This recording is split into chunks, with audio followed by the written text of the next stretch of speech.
কি গো বড় ভাই, বিয়ে টিয়ে কি করবেন না নাকি? বিয়ে করার তো মনে চাচ্ছে, কিন্তু মনের মতন কাউকে পাই না। আর মনের মতন যেহেতু কাউকে পাই না, এই কারণে বিয়ে শাদীও করতে পারি না। বিয়ের বয়স তো পার হয়ে যেতেছে। না, বয়স হলে কোনো কিছু করার নাই, বয়স আসবে যাবে, কিন্তু মনের মতন যদি কাউকে পাই তাহলে না সে বিয়ে করতাম। তুমি কি আমার সাথে প্রেম করতে চাও? এই পর্যন্ত অনেক চেষ্টা করতেছি, অনেক কিছু দেখতেছি, কিন্তু মনের মতন কাউকে পাচ্ছি না, যার কারণে এখনো পর্যন্ত বিয়ে শাদী করতে পারলাম না। দাওয়াত দিয়েন না, দাওয়াত দেব ঠিক আছে, কোনো ধরনের কোনো সমস্যা নেই, কিন্তু আগে তো মনের মতন একজনকে পাওয়া লাগবে। আমিও সিঙ্গেল। মনের মতন যদি একজনকে না পাই তাহলে কি আর কোনোভাবে বিয়ে করা সম্ভব?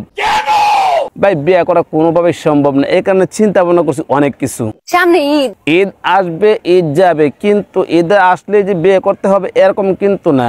মাঝখানে আমি এক কপাল পুরা। কারণ মনের মতন একজনকে পেতে হলে অনেক ওয়েট করতে হয়, অনেক দিন পর্যন্ত চেষ্টা করতে হয়। সামনে ঈদ, ঈদ আসবে, ঈদ যাবে, তারপরও কোনো কিছু করার নেই, কারণ আমি হচ্ছে সিঙ্গেল। আমি যে সিঙ্গেল আছি। ও আপনিও সিঙ্গেল, তাহলে তার কোনো ধরনের কোনো কথা নাই, তাহলে আমরা দুজন মিলে গেছি খুব সুন্দর করে, তাই না?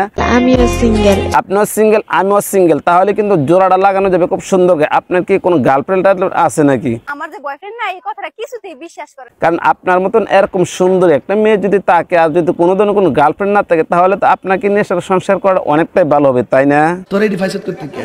আপনি বলছেন আপনার কোনো ধরনের কোনো গার্লফ্রেন্ড নেই, তাহলে রাকিব কে? রাকিব, আমি তোমার জন্য সেই কখন থেকে বসে আছি। আপনি কতটা না কষ্ট করতেছে। রাকিব ভাই কোথায় আছেন? আপনি একটু তাড়াতাড়ি চলে আসেন। তাতে আমার বাল ছেঁড়া গেল। কারণ রাকিব ভাই এই আপুমনিকে এই জায়গার মধ্যে বসে রেখে গেছে, যার কারণে আপুমনি এই জায়গার মধ্যে বসে বসে শুধু রাকিবের চিন্তা করছে। আর তুমি আমার কাছে না এসে তুমি চলে গেলে শায়লার কাছে। ভাই, এইটা কি কোনো ধরনের কোনো কথা হতে পারে? আপুমনিকে এরকম ভাবে এক জায়গার মধ্যে বসে রেখে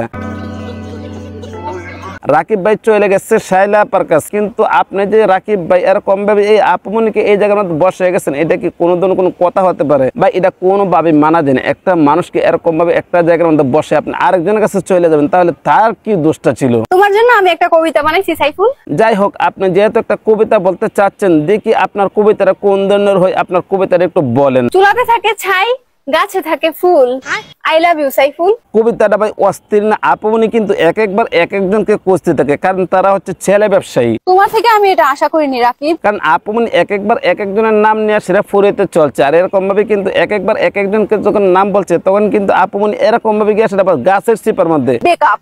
আমরা ভাই সোশ্যাল মিডিয়াতে অনেক কিছু দেখি, কিন্তু কিছু কিছু জিনিস আছে যে জিনিসগুলো দেখার পর অবাক হয়ে যায়। এই আপুমনি কিন্তু এরকম ভাবে একবার এক একজনকে খুঁজতেছে, আসলে কাউকে পায় না। দুঃখ কারে কই?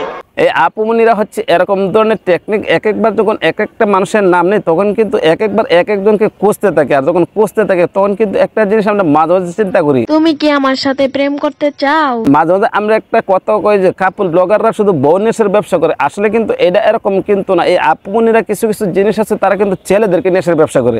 এই অপমান আমি সহ্য করব না। কারণ তারা যদি ছেলেদেরকে নেশার ব্যবসা না করে, তাহলে তো আবার তাদের ভিডিওতে বিয়ে হয় না। এই কারণে ইমনকে খোঁজে। কিন্তু ইমন, হ্যাঁ, ইমনকে খুঁজতে গিয়ে এসে যখন ইমনকে কোনোভাবে পায় না, তখন কিন্তু আপুমনি এরকম ভাবে কি হয়ে গেছে, একদম হতাশ হয়ে গিয়েছে। তুমি শুধু আমার নেই। তো আসলে ভাই তাদেরকে নিয়ে এসে কথা বললে কথা বলার কোনো ধরনের কোনো শেষ হবে না, কারণ তারা এরকম ভাবে টেকনিক অবলম্বন করে। তো তারা হচ্ছে এরকম ধরনের টেকনিক বাস, তারা একবার এক একজনকে নিয়ে এসে ভিডিও করে, একবার এক এক ধরনের কথা বলে, আর একবার এক একজনকে নিয়ে এসে যখন কথা বলে, তখন কিন্তু তাদের ভিডিওতে আইসা মানুষ একটা কথা বলে। তোমার থেকে আমি এটা আশা করিনি রাকিব। আপু, আপনি যদি আমার নামটা নিয়ে আসলে একটুখানি কথা বলতেন, আপনি যদি আমার নামটা নিয়ে আসলে একটু ভিডিও করতেন, তাহলে আমি একটু পপুলার হতে পারতাম। এই আপুনিরা এরকম ভাবে টেকনিক অবলম্বন করে। এই বিষয়ে আপনার কি মন্তব্য কমেন্ট করে জানাবেন। ভিডিও ভালো লাগলে পেজটা ফলো করে চ্যানেলটা সাবস্ক্রাইব করে পাশে থাকবেন। তো আজ এ পর্যন্ত রাখলাম, ভালো থাকবেন, সুস্থ থাকবেন, আসসালামু আলাইকুম।